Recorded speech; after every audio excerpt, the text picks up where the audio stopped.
The diner smelled like burnt coffee and regret at 2 a.m. I wiped down the same sticky table for the third time, my lower back screaming in protest. The fluorescent lights above buzzed like angry wasps, casting everything in a sickly yellow glow that made even the youngest customers look half dead. My reflection in the chrome napkin dispenser showed a 24-year-old woman who could pass for 35 on a bad day. Today was a bad day. Every day was a bad day. "Sweetheart, can I get a warm-up?" Old Jim called from his usual corner booth, his liver-spotted hands trembling around an empty mug. "Comin', Jim." My voice came out hoarse. I'd been on my feet for 11 hours straight, covering Sarah's shift because she'd called in sick again. The tips tonight barely covered my bus fare home. The bell above the door chimed, letting in a gust of February wind that cut straight through my thin uniform. I didn't look up immediately. Another customer was just another face, another order, another $1 or $2 if I was lucky. But something made the air in the diner change. It was like the temperature dropped 10 degrees, or maybe the oxygen got thinner. I turned. 3 men walked in, and they didn't belong. Not here. Not in this grease-stained corner of the city where even the rats looked ashamed. The first 2 were mountains in tailored suits, their eyes scanning the room with the mechanical precision of security cameras. But it was the third man who made my breath catch somewhere between my lungs and my throat. He moved like darkness given form, his long black coat catching the light in ways that made it seem alive.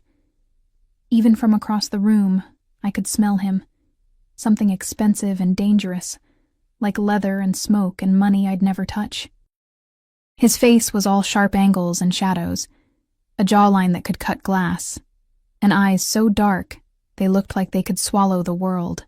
Those eyes found mine. For a moment that stretched into eternity, we were locked in something I couldn't name. My hand tightened around the coffee pot until my knuckles went white. He didn't smile, didn't nod, just looked at me with an intensity that made me feel naked despite my buttoned-up uniform. "Seat yourselves," I managed, my voice barely above a whisper. They took the booth by the window, the one that gave a clear view of the entire diner and both exits. The 2 suited men sat with their backs to the walls, but the dark one, the one who made my stomach flip and my instincts scream run, he sat facing me. I approached their table on legs that felt like overcooked spaghetti. "What can I get you, gentlemen?" Up close, he was even more devastating. A thin scar traced his left cheekbone, and his hands, resting casually on the table, looked like they could break bones without effort. But it was the weight of his presence that really got me, like gravity itself bent around him. Coffee. Black.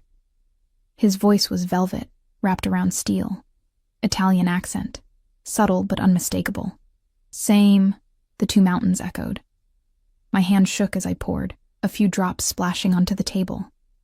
"Sorry, You look tired." It wasn't a question. His eyes traveled over my face with an assessment that felt almost clinical. "How long have you been working?" "I'm fine. Can I get you anything else?" I tried to smile, but my face felt like it was cracking. Before he could answer, my phone buzzed in my apron pocket. I shouldn't have looked. Customers first, always. But something made me pull it out. The screen showed 3 missed calls from my neighbor, Mrs. Chen. My blood turned to ice. "I'm sorry, I need to—" I started backing away from the table, but my manager's voice cut through the diner like a knife. "Marissa, what the hell do you think you're doing?" Frank stormed over, his face red and bloated with rage. He'd been waiting for an excuse to fire me, I knew. I was too slow, too clumsy, too tired all the time. "My phone. I just need to—" "You need to do your damn job." He grabbed my wrist, hard enough to bruise. "I don't pay you to—" The dark man stood up. He didn't make a sound, didn't say a word, but Frank's grip on my wrist loosened immediately. The entire diner seemed to hold its breath. Even the buzzing fluorescent lights seemed to quiet. "She needs to take this call. Still velvet, still steel." But now there was something underneath, a promise of violence so casual it was terrifying. Frank went pale. Yeah, of course. Take your time, Marissa." I didn't question it. Didn't think. I just ran to the back, my fingers trembling as I called Mrs. Chen back. "Marissa, Thank God, it's Tommy. He's burning up with fever, and he's asking for you. I gave him the medicine, but he won't stop crying. My 4-year-old son, my entire world. I'm coming. 20 minutes, please, just keep him cool, I'm coming. I hung up and ripped off my apron, my mind already calculating bus routes and whether the late-night pharmacy would still be open. Tommy's father had left before he was even born, leaving me with nothing but debt and a baby I loved more than breathing. We lived in a 1-bedroom apartment that smelled like mold, and I worked 3 jobs to keep us fed. But when Tommy was sick, nothing else mattered. I burst back into the diner, heading straight for the door. Marissa! Frank's voice was sharp, but I didn't care. Fire me. Call the police. I didn't care about anything except getting to my son. I made it 3 steps outside before a hand caught my arm, gentle this time, but unmovable. Where are you going at this hour? The dark man's voice came from directly behind me, close enough that I could feel the warmth of his breath on my neck. My son. He's sick. I need to. I tried to pull away, but he held firm. You don't have a car. It wasn't a question. The bus runs every 30 minutes. I just need to. Marco. He didn't raise his voice, but one of the suited mountains appeared beside us instantly. Bring the car around. No, I can't. I don't even know you. He finally released my arm, but his eyes held me more effectively than any physical grip. Your son is sick. You're clearly exhausted. It's the middle of the night in one of the worst neighborhoods in the city. Let me help you. Every instinct I had screamed that this man was dangerous, that accepting anything from him would be a mistake I'd regret forever. But Tommy's feverish cries echoed in my mind, and the bus stop was 6 blocks away through streets where women disappeared. Why? I whispered. Why would you help me? Something flickered across his face, too fast for me to read. Because you look like you need it. The car that pulled up wasn't a car. It was a statement. Black, sleek, and armored. It looked like it cost more than I'd earn in 10 lifetimes. The door opened, and the dark man gestured for me to get in. I hesitated for only a second before climbing inside. The interior smelled like expensive leather and danger. I gave him my address, my voice barely steady, expecting judgment. He just nodded and spoke to the driver in rapid Italian. We drove in silence through streets I'd walked 1,000 times, but they looked different from behind bulletproof glass. I should have been terrified. I should have been planning my escape.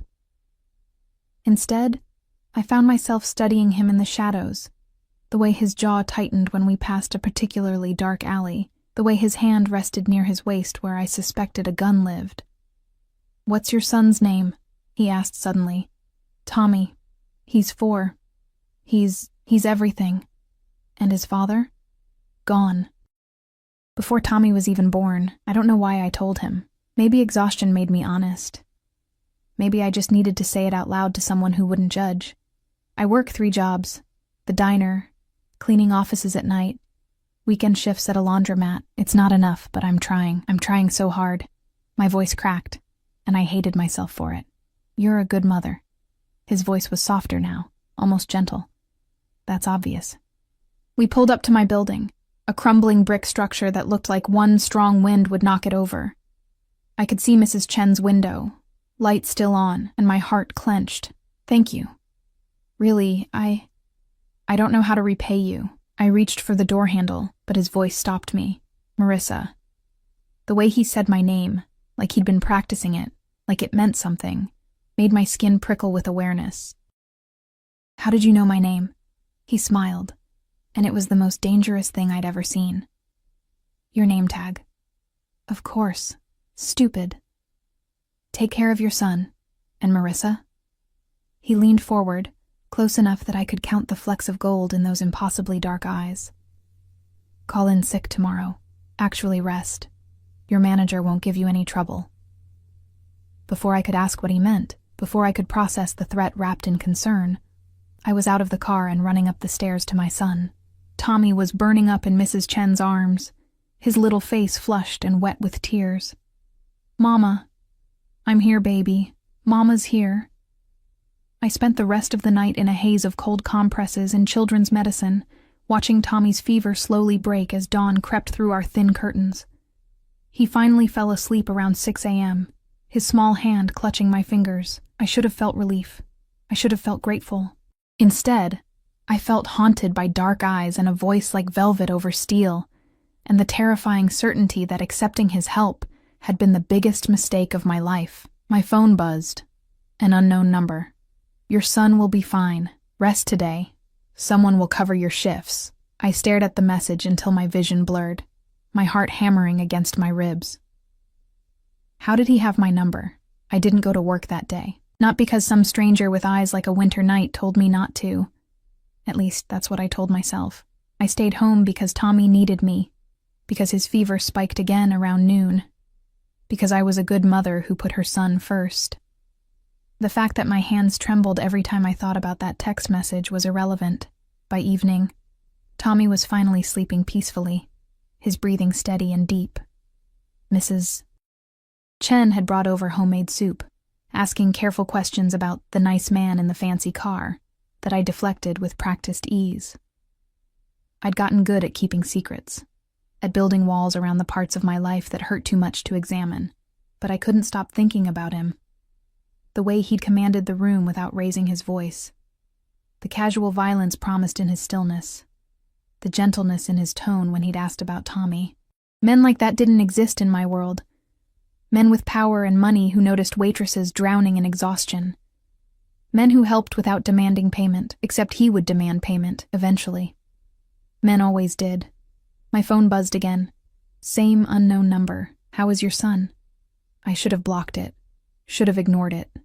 Instead, my traitorous fingers typed back, "Better. Thank you for asking." 3 dots appeared immediately, disappeared, appeared again. "Good. Take tomorrow off as well. Your manager has been informed." A chill ran down my spine. What did you do? Nothing he didn't deserve. Rest, Marissa.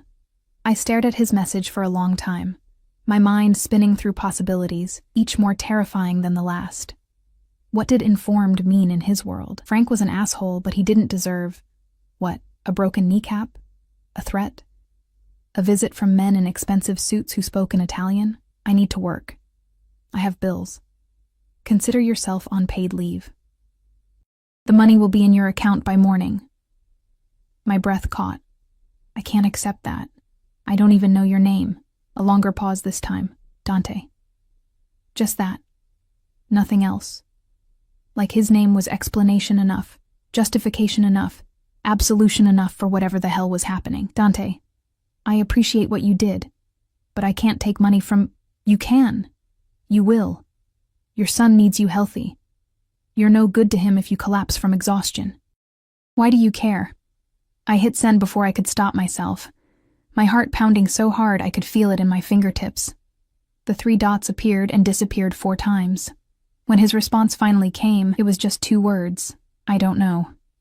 Something about that honesty, raw and unexpected, made my chest tighten. This was insane. I was texting with a stranger who was clearly dangerous, clearly powerful, clearly way out of my league in every conceivable way. I should block him, call the police, pack up Tommy, and disappear.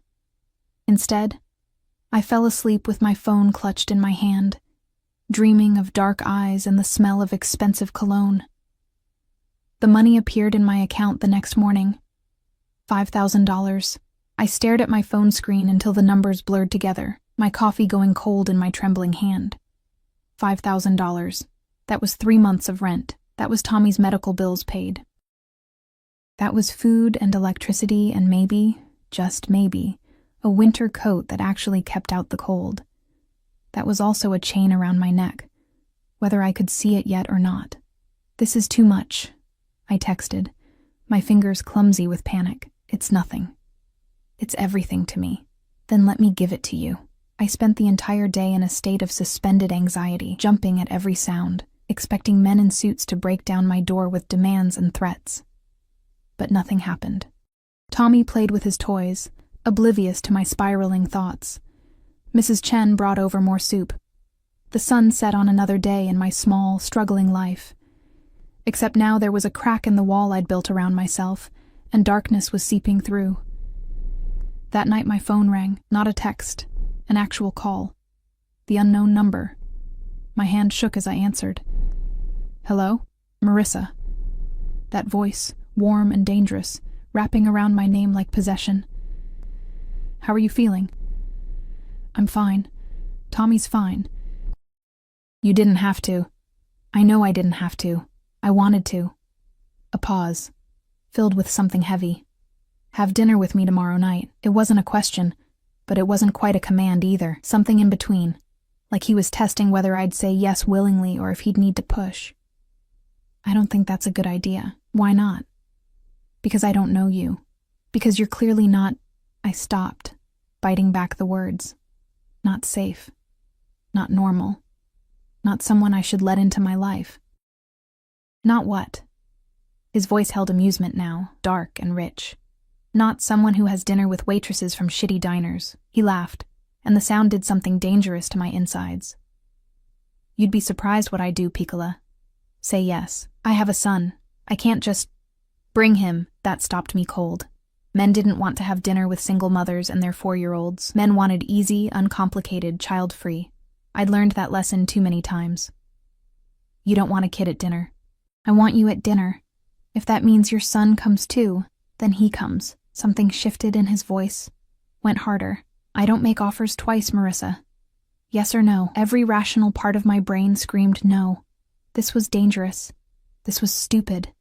This was how women ended up on the news with their photos flashing across TV screens while reporters talked about poor decisions and warning signs. Where? The word escaped before I could stop it. "I'll pick you up at 7. Wear something comfortable." He hung up before I could change my mind. I spent the next day in a haze of second-guessing and panic. What did something comfortable mean to a man who drove armored cars and had bodyguards? I owned exactly 3 outfits that weren't stained or worn through. A dress I'd worn to a cousin's wedding 3 years ago, jeans with only a small hole in the knee, and the black pants I wore to job interviews. I chose the jeans and my nicest sweater, a soft gray thing I'd found at Goodwill. Tommy wore his fancy clothes, khakis that were getting too short and a button-up shirt with a juice stain I'd managed to mostly scrub out. "Where we going, Mama?" Tommy asked for the 100th time, bouncing with excitement. He so rarely got to go anywhere except daycare and the park. "Dinner with a friend." "Do I know him?" "No, baby, but he seems nice." The lie tasted bitter on my tongue. At exactly 7, my phone buzzed. I'm outside. I looked out the window and immediately regretted every decision that had led to this moment. The same black car from before sat at the curb, looking obscenely expensive against the backdrop of our crumbling neighborhood. People were already staring. "Come on, Tommy." I took his small hand in mine, my heart hammering. Dante was leaning against the car, and in the evening light, he looked even more devastating than I remembered. Black jeans, a dark shirt that probably cost more than my monthly rent, and that same aura of controlled danger that made my survival instincts scream. But when he saw Tommy, something in his face softened. "You must be Tommy." He crouched down to my son's level, and I noticed, really noticed, the gun at his waist, barely concealed. Tommy, fearless as always, grinned. "I'm 4. How old are you?" "Very old," Dante said seriously. 36.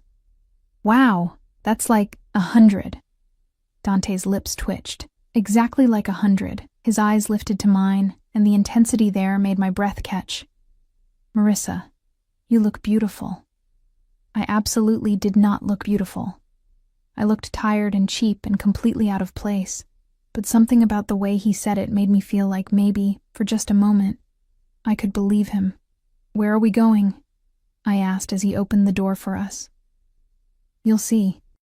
The drive took us out of the city, through neighborhoods that got progressively nicer, until we were in a part of town I'd only ever seen in movies. Tommy pressed his nose to the window, exclaiming over every big house and fancy car.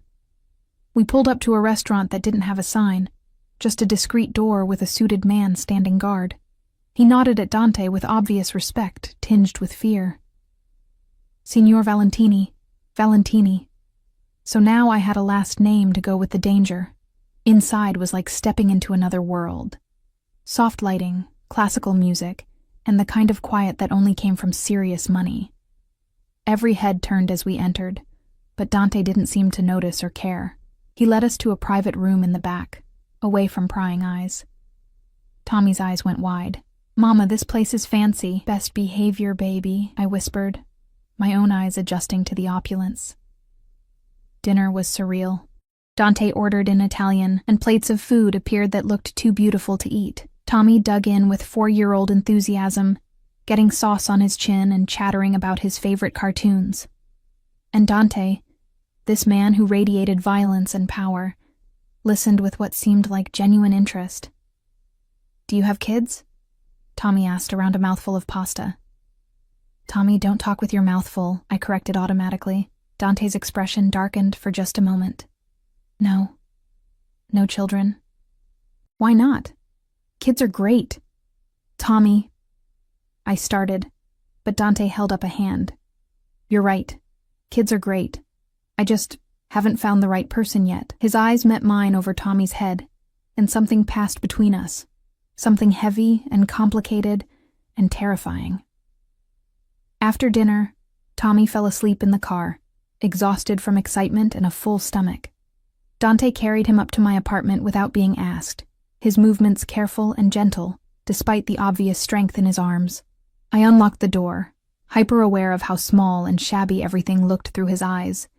The peeling wallpaper, the thrift store furniture, the toys scattered across the floor. "His room," Dante whispered. I led him to the tiny bedroom Tommy and I shared, watching as he laid my son down with surprising tenderness.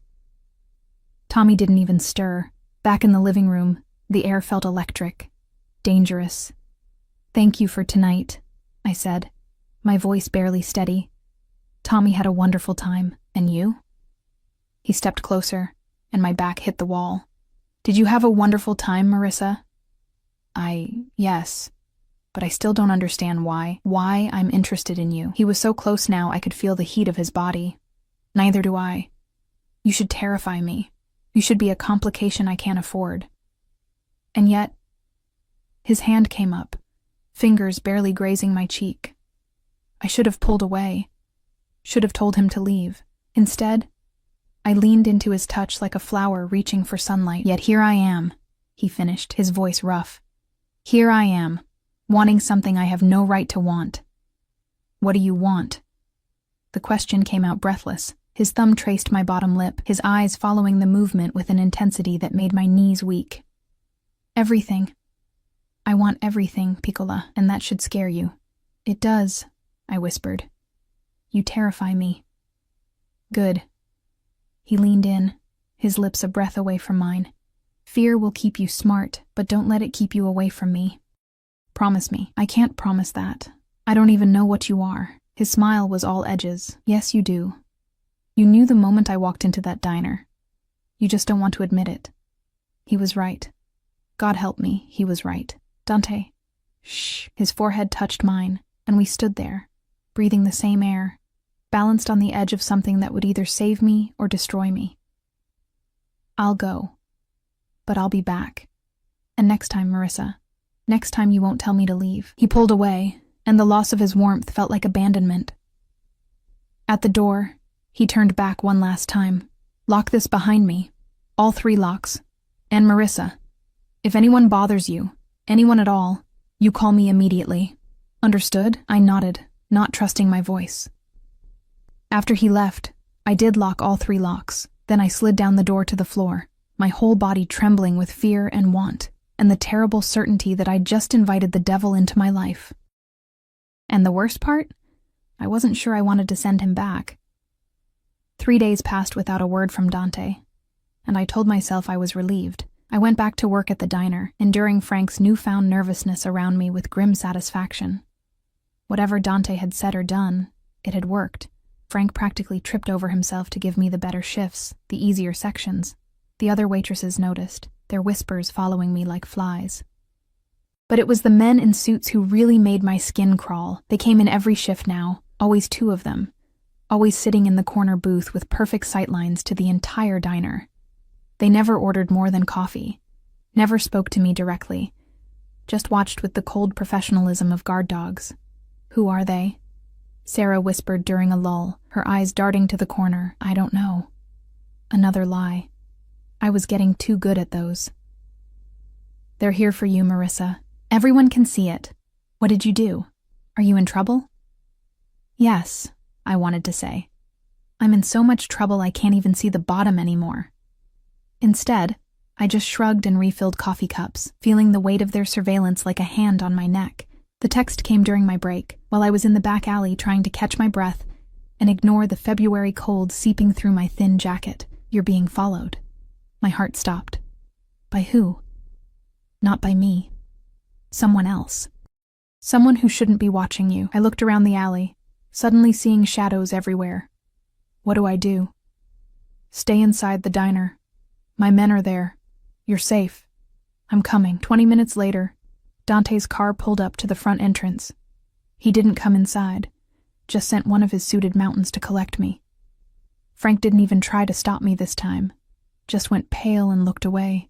I'm in the middle of a shift, I protested weakly, as strong hands guided me toward the door.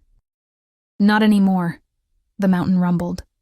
Dante was in the back seat, and the fury rolling off him was almost visible. His jaw was tight, his hands clenched, and those dark eyes burned with something that made my stomach drop. Who's following me?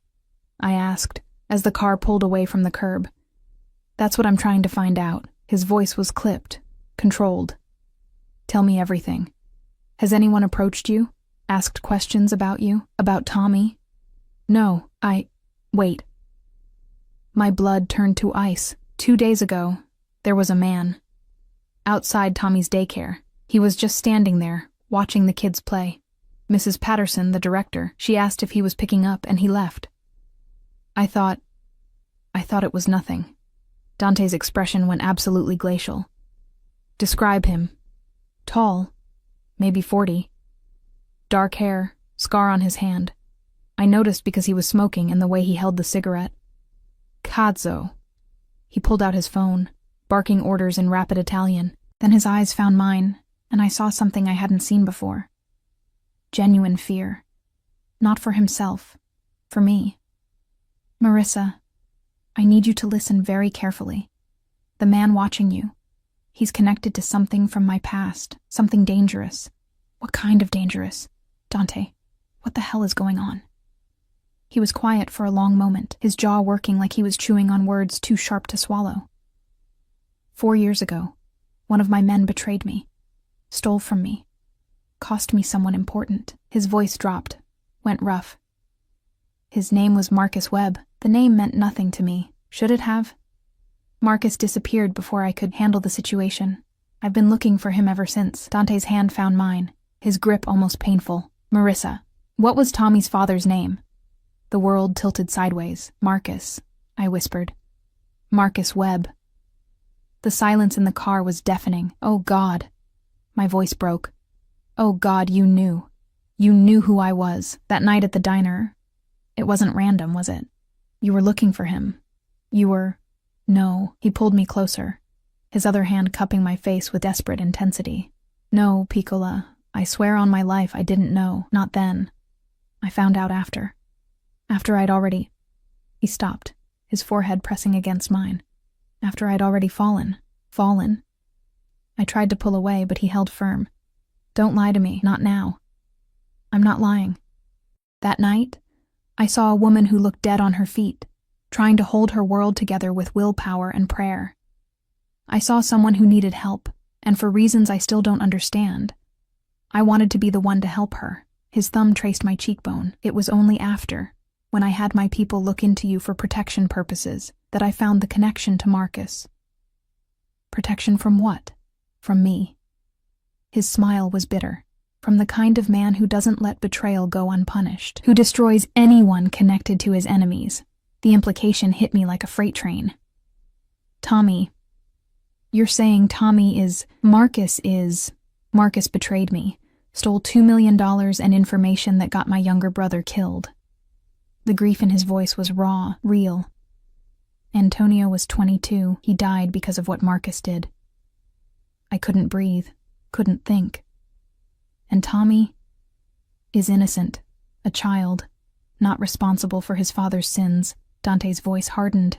But there are others in my organization who won't see it that way, who will see him as leverage, as a way to draw Marcus out. So all of this, the dinner, the money, the protection, it was about using us as bait. It was about keeping you safe.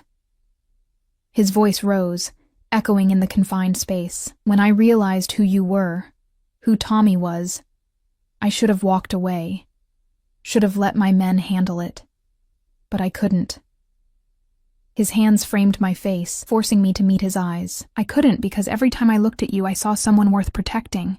Someone worth— He cut himself off, but the word hung between us anyway. Keeping. This is insane, I whispered. This whole thing is insane. I need to get Tommy and leave, disappear. Change our names. Something. You can't run from this. Marcus's enemies, my enemies, they're already watching. The moment you try to leave, they'll know. They'll follow. And then you'll be alone, unprotected, easy prey. As opposed to what? Staying here, playing house with the Mafia boss who wants my son's father dead? The words came out harsher than I intended, but they were true.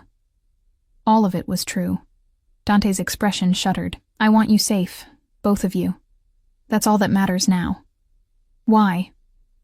I pushed at his chest, needing space, needing air. Why do you care? You don't know us. We're nothing to you. You're not nothing. The words came out fierce, almost angry. You haven't been nothing since the moment I saw you. And I know this is wrong. I know I should let you go, should put distance between us, but I can't. His hands moved to my shoulders, gripping tight. I won't. You don't get to decide that. I'm deciding it anyway. His voice dropped, went dangerously soft. You and Tommy are under my protection now, whether you like it or not, whether you want it or not. And anyone who tries to hurt you will answer to me. It should have sounded threatening. It should have made me furious. Instead, some broken part of me felt relief. The car stopped in front of a building I'd never seen before. Sleek, modern, completely unlike my crumbling apartment building. Where are we? Somewhere safe. I'm having your things moved here. You and Tommy will stay until this is resolved. You can't just kidnap us. I'm not kidnapping you. I'm protecting you. He opened the car door, his expression brooking no argument. There's a difference. Not from where I'm standing, but I got out of the car anyway, because what choice did I have? Going home meant putting Tommy at risk. Running meant being hunted. At least here, with Dante.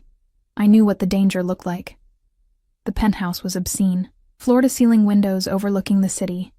Furniture that probably cost more than I'd earn in a lifetime, and enough space for 10 families. It was beautiful, and cold, and utterly wrong for someone like me. Tommy's room is down the hall, second door. I had it stocked with toys and clothes in his size. Dante watched me take it all in, his expression unreadable. Your room is across from his. Anything you need? Just ask. What about what I need? I turned to face him, anger finally breaking through the shock. Which is for my son to be safe, for our lives to be normal, for none of this to be happening. I can't give you normal, Marissa. Normal ended the moment Marcus chose betrayal over loyalty. He stepped closer, and I hated how my body responded, how some treacherous part of me wanted to lean into his strength. But I can give you safe, I can give you protected, and if you let me, if you trust me, I can give you more than you've ever had. I don't want your money. I'm not talking about money. His hand came up, fingers threading through my hair with possessive gentleness. I'm talking about someone in your corner. Someone who will burn the world down before letting it hurt you. Someone who sees you, Marissa, really sees you. You don't know me. I know you work yourself to exhaustion for your son. I know you're proud and stubborn and scared of asking for help. I know you haven't bought yourself new clothes in years because every penny goes to Tommy. I know you cry in the shower so he won't hear you. His thumb brushed away a tear I hadn't realized had fallen. I know you, Piccola. Maybe better than you want me to. This is crazy, I whispered. But I didn't pull away. We barely know each other. You're dangerous. This whole situation is— I know. His forehead touched mine again, and I was starting to recognize this gesture as his version of vulnerability. But crazy or not, Dangerous or not, you're mine now. Both of you. And I protect what's mine. I'm not yours. Not yet. His lips brushed my temple, soft and promising, but you will be. A phone rang, breaking the moment. Dante answered in Italian, his expression darkening with each word. When he hung up, his eyes found mine with grim certainty. Marcus contacted one of my people. He wants to meet. My heart stuttered. Why? He says he wants to negotiate. Says he has information I need. Dante's jaw tightened. Says he wants to see his son. The room spun. He left us. He left before Tommy was even born. He doesn't get to. I know, Piccola. I know. Dante pulled me against his chest, and I let him, needing the solid warmth of him to keep from flying apart. But this might be our chance to end this, to make you and Tommy safe. By meeting with him. That's insane. He's dangerous. So am I. The words were simple, factual. And unlike Marcus, I keep my promises. I promise to protect you. I intend to keep that promise. What if it's a trap? Then I'll spring it. He tilted my chin up, forcing me to meet his eyes. But I need you to trust me. Can you do that? I should have said no. Should have grabbed Tommy and run despite the danger. Should have done anything except stand there, drowning in dark eyes and dangerous promises. I don't know, I whispered honestly. Then learn. He kissed my forehead, lingering. Because I'm not going anywhere, Marissa. And neither are you. He left me standing in that enormous penthouse, staring out at a city I'd lived in my whole life, but suddenly felt foreign. Somewhere out there, Marcus was planning something. Somewhere out there, enemies I didn't know were watching. And somewhere in my chest, my heart was doing something incredibly stupid. It was falling for the monster who'd caged me. Even if the cage was gilded, even if the monster had gentle hands. I checked on Tommy, still sleeping peacefully in Mrs. Chen's care, unaware that his entire world had shifted. I'd have him brought here tomorrow, would explain it as an adventure, would do whatever I needed to keep him innocent just a little longer. But tonight, alone in this beautiful prison, I finally let myself cry, for the life I'd never have, for the normal I'd lost, for the dangerous, impossible thing growing between Dante and me that would either save us or destroy us. I was betting on destruction. I usually was. The meeting was set for 3 days later, in a warehouse on the docks that Dante controlled. Those 3 days felt like living in a fever dream. Tommy adjusted to the penthouse with the easy resilience of childhood, treating it like an extended play date. Mrs. Chen came daily, her questions careful but pointed. I deflected them all, building walls faster than she could scale them. And Dante was everywhere and nowhere. He'd appear in the mornings with breakfast, play cards with Tommy on the living room floor, then disappear into his office for hours, with men in suits who looked at me with calculation I didn't trust. At night, he'd find me on the balcony, staring at the city lights, and we'd stand in silence that said more than words ever could. You should hate me, he said on the second night, his voice rough with something that sounded like regret. I should, I agreed. But I don't. I don't know what that makes me. Smart. His hand found mine in the darkness. Hate would be easier. Safer. Nothing about this is safe. No, he agreed, but it's real. I didn't know what to do with that, with him, with the way my body betrayed me every time he was near, the way Tommy had started calling him Mr. Dante, with obvious affection, the way I'd started thinking of this cage as home. On the morning of the meeting, Dante found me in Tommy's room, watching my son sleep. The sun was barely up, painting everything in shades of gold and shadow. He looks like you, Dante said quietly from the doorway. He has Marcus's eyes. The admission tasted bitter. Eyes don't make a person. You're raising him to be good, kind. That's all you, Piccola. I turned to face him, taking in the dark suit, the gun at his hip, the tension radiating from his shoulders. You're going to kill him, aren't you, Marcus? Dante didn't lie.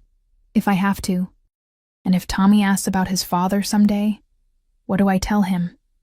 The truth. He stepped into the room, keeping his distance from Tommy's bed. That his father made choices that hurt people. That actions have consequences, that you protected him the only way you could. By letting a Mafia boss murder his father.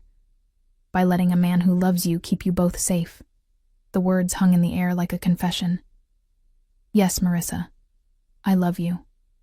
I know it's insane. I know it's too fast, too complicated, too wrong. But I've never been good at following rules. My breath caught. You don't, I do. He closed the distance between us, his hands framing my face with desperate tenderness. I've tried not to. God knows I've tried. But every time you look at me like I'm not a monster, every time you trust me with your son, every time you don't run even though you should, I fall harder. Dante, I don't expect you to say it back. I don't even expect you to believe me. But I needed you to know before... He stopped, jaw tightening. Before what? Before you walk into what might be a trap? Before you leave me here wondering if you're coming back? I'm coming back. He said it like a vow. I will always come back to you. He kissed me then, and it wasn't gentle. It was claiming and desperate and full of all the things we hadn't said. I kissed him back with equal fervor, pouring 4 years of loneliness and fear and hope into the press of our lips. When we broke apart, both breathing hard, his forehead rested against mine. Stay here. Don't leave for any reason. Marco will be outside your door. He's under orders to keep you and Tommy safe, no matter what. What if something goes wrong? Then Marco will get you out. There's a car downstairs, keys in it, cash in the glove box, enough to disappear if you need to. His eyes burned into mine. But it won't come to that. I promise. You can't promise that. Watch me. One last kiss, soft and lingering. Then he was gone. I spent the next 6 hours in agony. Tommy sensed my tension, growing clingy and whiny. We built block towers and read stories and played games, but my mind was elsewhere, at the docks, with Dante. Imagining 1,000 ways this could end badly. When my phone finally buzzed, I nearly dropped it. It's done. Coming home. Relief hit me so hard I had to sit down. Marcus? Alive. For now, we have an understanding. I didn't know whether to be relieved or terrified by that. Are you okay? Better now. I'll explain when I get there. An hour. That hour felt like days. I put Tommy down for his nap, paced the living room, and tried not to think about what understanding meant in Dante's world. When the door finally opened, I launched myself at him before thinking. His arms came around me immediately, holding me tight enough to hurt. You're okay. I breathed into his neck.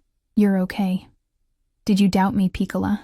But his voice was shaky, and his hands trembled slightly where they pressed against my back, every second. I pulled back to look at him, checking for injuries. There was a bruise forming on his jaw, blood on his knuckles. What happened? He led me to the couch, keeping me tucked against his side. Marcus came alone. Stupid but brave. He knew he was walking into the lion's den. What did he want? To make a deal. He returns what he stole, most of it anyway, and I let him live. In exchange, he disappears, changes his name, never contacts you or Tommy again. Dante's jaw tightened. He signed away his parental rights. Legally, Tommy is solely yours now. The words should have brought relief. Instead, I felt oddly hollow. Just like that? He just signs away his son? He was never a father, Marissa. He was a coward who abandoned you when you needed him most. His hand cupped my cheek. Tommy deserves better. And you think that's you? The question came out sharper than I intended. I think I want the chance to try. His eyes held mine, vulnerable in a way I'd never seen. I know I can't replace what Tommy never had. I know I'm violent and dangerous and everything a father shouldn't be. But I also know I'd die before letting anything hurt him, before letting anything hurt you. This is insane, I whispered, but there was no heat in it. You keep saying that, because it keeps being true. I touched the bruise on his jaw gently. Did he do this? He tried to fight. I let him get one hit in. Dante's smile was grim, seemed fair, considering I was taking his family. We were never his family, no. His hand covered mine, pressing it against his face. But you could be mine, if you wanted, if you'd let me. Mama? We both froze. Tommy stood in the hallway, rubbing his eyes, his hair sticking up in every direction. "Hey, baby." "Bad dream?" I started to get up, but Dante was already moving. "Come here, Piccolo." He scooped Tommy up easily, settling him between us on the couch. "Your mama and I were just talking." "About what?" Tommy yawned, snuggling against Dante's chest with the easy trust of innocence. Dante's eyes met mine over Tommy's head, asking permission. I nodded, not sure what I was agreeing to, but knowing it was important. "About whether you'd like Mr. Dante to stay," Dante said carefully. "For a long time, maybe forever." Tommy's face lit up. "Really? You'd stay? And play cars with me every day?" "Every single day." Dante's voice was thick with emotion I'd never heard from him. "If that's okay with you." "It's super okay." Tommy turned to me, bouncing with excitement. "Mama, can he stay? Please?" I looked at Dante, this dangerous, impossible man who'd crashed into our lives and turned everything upside down, who'd protected us, claimed us, loved us in his violent, possessive way, who was looking at me now like I held his entire world in my hands. "Yeah, baby," I heard myself say. "He can stay." The smile that broke across Dante's face was blinding. The next few weeks fell into a rhythm that felt almost normal, if you ignored the armed guards and the fact that I was living with a Mafia boss. Dante moved us into his actual home, a mansion outside the city that had a yard where Tommy could play, and security that would make Fort Knox jealous. He enrolled Tommy in a private preschool that cost more per month than I used to make in 6. He bought me clothes, jewelry, things I protested until he shut me up with kisses that made my knees weak. But more than the things, he gave us time, attention, presence. He was there for breakfast every morning, teaching Tommy Italian phrases that made him giggle. He was there for bedtime stories, his deep voice turning fairy tales into epics. He was there when I woke from nightmares about Marcus returning, about losing everything, about this beautiful dream shattering. "I've got you," he'd whisper, pulling me close. Always. And slowly, terrifyingly, I started to believe him. We still hadn't slept together, not in that way. Dante seemed content to take things slow, to court me like I was something precious instead of a broke waitress he'd picked up at a diner. It made me want him more, this restraint, this careful building of something that felt real. Until the night, everything changed. I found him in his office, staring at papers with an expression that made my blood run cold. "What's wrong?"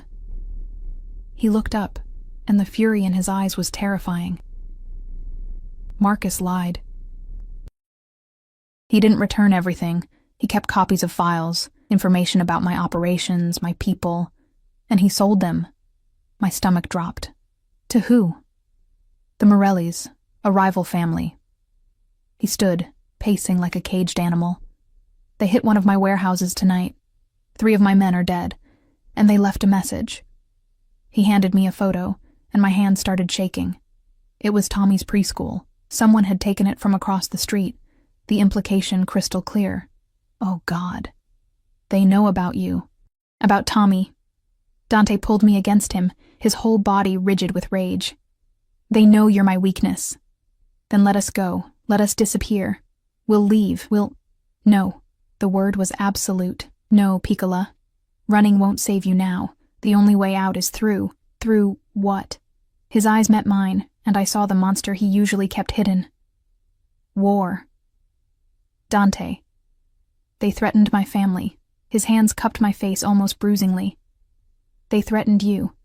There's no negotiation for that. Only blood, no mercy. I don't want you to start a war over us." Too late.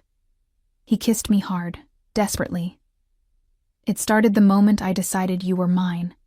Everything else is just aftermath." That night, he made love to me with desperate intensity, like he was trying to brand himself onto my soul.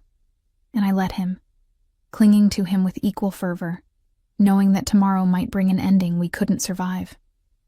"I love you," I whispered against his skin. "God help me. I love you." His arms tightened around me, then God help anyone who tries to take you from me. The war came swift and brutal. Dante moved us to a safe house in the mountains, a fortress disguised as a cabin, surrounded by his most trusted men. Tommy thought it was an adventure, excited about the vacation, with all the nice guards who let him pretend their walkie-talkies were spy equipment. I didn't have the heart to tell him we were hiding from people who wanted to hurt us. Dante came and went like a ghost, appearing at odd hours with blood on his knuckles and death in his eyes. Each time, I cleaned his wounds in silence, my hands steady, even when my heart was breaking. Each time, he held me after like I was the only thing keeping him human. "How many?" I asked one night, watching him wash someone else's blood from his hands. "Don't ask questions you don't want answered, Piccola." "I want answered. How many people have died because of us?" He turned, water still dripping from his hands. "7 of theirs. 4 of mine." His voice was flat, emotionless. "And it's not over. When will it be over?" "When I kill Vincent Morelli." He said it like he was discussing the weather. "He's the head of their family. He ordered the hit on my men. He threatened you. He dies. This ends. And if you die first," something flickered across his face. "Not fear for himself, but fear for me. He'll get you and Tommy out of the country. New identities, new life. Money enough to never worry again. I don't want money. I want you alive. Then pray. Because God knows I'm not." He pulled me against him, his face buried in my hair.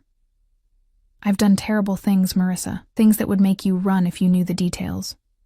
But I'd do them all again if it meant keeping you safe. I know what you are." I pulled back to meet his eyes. "I've always known. And I'm still here." "Why?" The word was raw, desperate. "Why stay with a monster?" "Because you're my monster."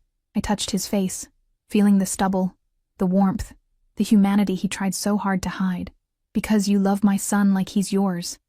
Because you see me. Really see me. Not just some broke waitress to use and discard. Because when you hold me, I feel safe for the first time in years. Even knowing what I'm capable of, especially knowing." I kissed him softly. "Because that capacity for violence is what's keeping us alive." He made love to me then, on the kitchen counter, desperate and claiming and full of unspoken goodbyes, because we both knew the final confrontation was coming, and one of us might not survive it. Vincent Morelli made his move on a Tuesday. They came at dawn, a coordinated attack on 3 of Dante's properties simultaneously. It was meant to draw him out, to spread his forces thin. It almost worked. I woke to Marco shaking me roughly. "We need to move, now. Tommy." "Already in the car. Come on."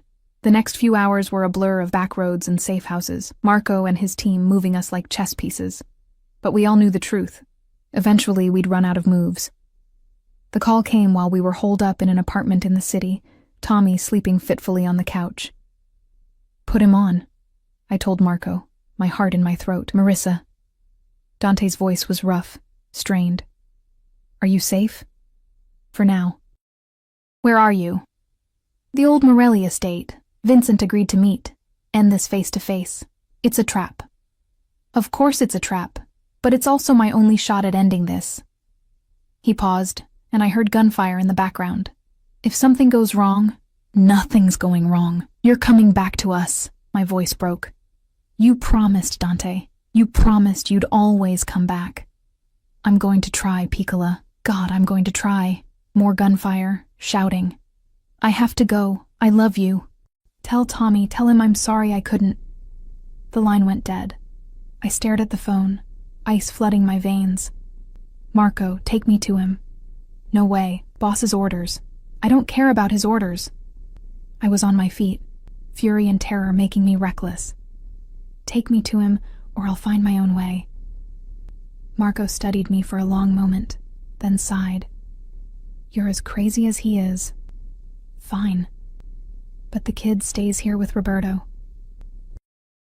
20 minutes later, we were racing through the city toward the industrial district, where the old Morelli estate sat like a rotting corpse. Marco's phone rang constantly. Updates, coordinates, casualty reports. I stopped listening after the 3rd death count. We parked 2 blocks away, the night air thick with smoke and the distant sound of gunfire. "Stay behind me," Marco ordered, handing me a gun that felt impossibly heavy in my shaking hands. "Safety's off. Point and shoot if anyone gets close. Aim for center mass. I nodded, not trusting my voice. The estate was a war zone. Bodies littered the grounds, some in suits, some in the Morelli colors. We picked our way through the carnage, following the sound of voices raised in rage. I found them in the main hall, Dante and Vincent, circling each other like wolves, both bleeding, both armed, both looking at each other with the kind of hatred that transcends reason. Your family is finished, Valentini. Vincent spat, his face twisted with rage. You've lost half your men. Your territories are being carved up as we speak. This was never about the girl. She was just the excuse I needed to finally destroy you. Then you failed. Dante's voice was cold, controlled despite the blood running down his side. Because I'm still standing, and I'm going to kill you. With what? You're bleeding out. You can barely hold that gun steady. Vincent laughed, ugly and cruel. I'm going to enjoy watching you die. And then I'm going to find that waitress and her bastard kid and... I didn't think. I just raised the gun and fired. The shot went wide, embedding in the wall behind Vincent's head. But it was enough to make both men freeze, to make Vincent turn toward me with shocked fury. You brought her here? Vincent's laugh was incredulous. Your weakness, delivered right to me? No. Dante's voice was calm, almost amused despite the circumstances. My strength. Everything happened at once. Vincent raised his gun toward me. Dante moved with the speed of desperation, tackling him. They went down in a tangle of limbs and violence. Marco was suddenly beside me, pulling me back as more of Dante's men flooded the room. The gunshot, when it came, was impossibly loud. Both men went still. For a heartbeat, the world stopped turning. Then Vincent Morelli slumped to the ground. A hole between his eyes, Dante's gun still pressed to his skull. Dante stood slowly, swaying. His hand pressed to his side where blood was seeping through his shirt at an alarming rate. His eyes found mine across the room. Told you, he said, his voice weak but triumphant. I always come back. Then his knees buckled. The hospital was a blur of sterile white and antiseptic smell. Dante's people had their own doctors, their own facilities, their own ways of handling things when regular hospitals asked too many questions. I sat beside his bed for 3 days while he drifted in and out of consciousness, holding his hand and praying to a God I wasn't sure was listening. Tommy came on the second day, climbing carefully onto the bed to curl against Dante's good side. Mr. Dante? Tommy's voice was small, scared. You gotta wake up.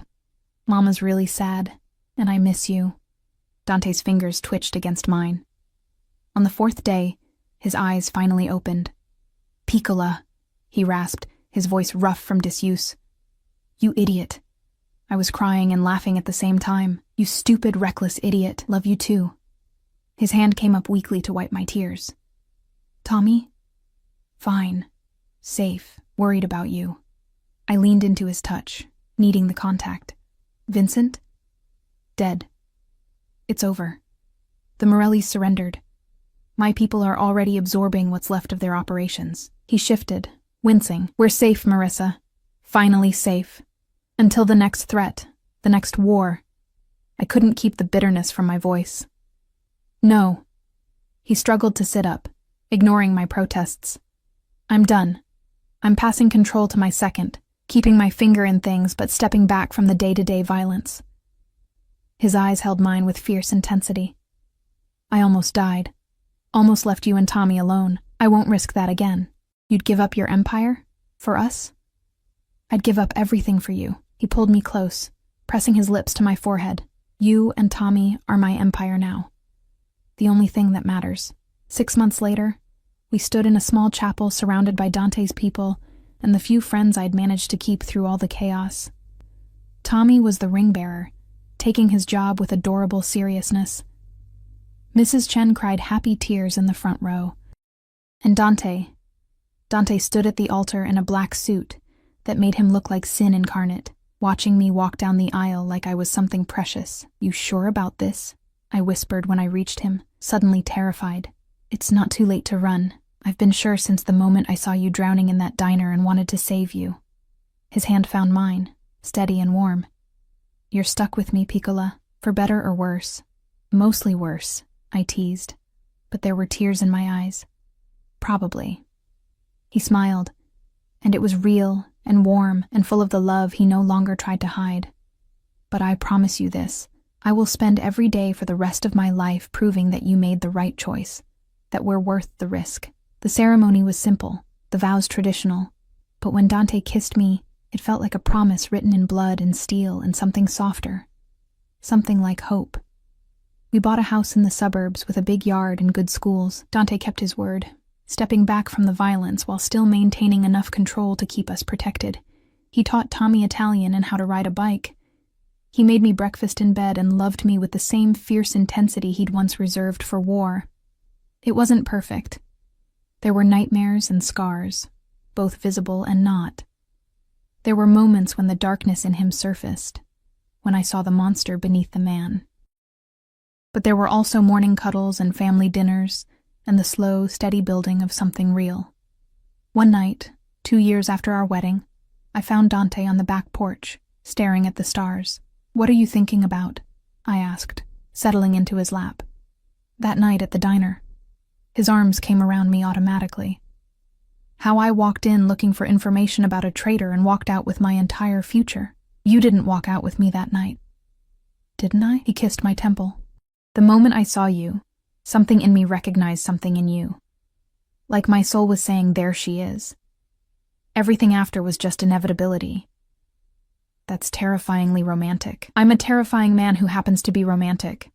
He turned me to face him, his expression serious. Do you regret it? Any of it? I thought about that tired, broken woman in the diner, working herself to death for pennies. I thought about the fear and chaos of the war.